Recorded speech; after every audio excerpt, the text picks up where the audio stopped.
上新的消息，咱来关心行政长窦英台伫昨暗宣布内阁新的人事案。现任的国安会资深委员马英成会接任行政院政务委员，未来会负责全社会防卫韧性相关的工作，而且嘛含发言人则会对外说明政策。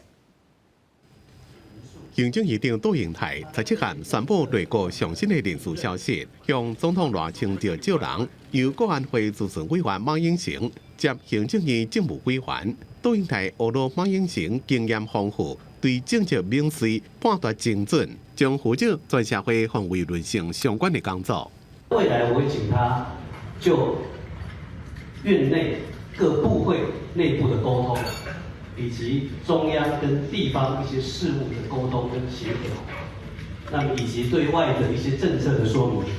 跟发言人一起能够来做一些政策的说明。59岁马英成，互外界认为是变下人，捌做过前总统府副秘书长、机要秘书等职务。因那行政院政委名额会当有7位到9位，昨晚总共8位，马英成是第9位，会甲发言人最近对外说明政策。 至于说他来了之后，他的政务业务的分工，我会再请秘书长做协调，跟其他8位政委来分担分工一下，让这个劳务平均一点。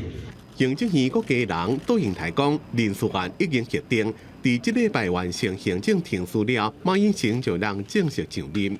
记者综合报道。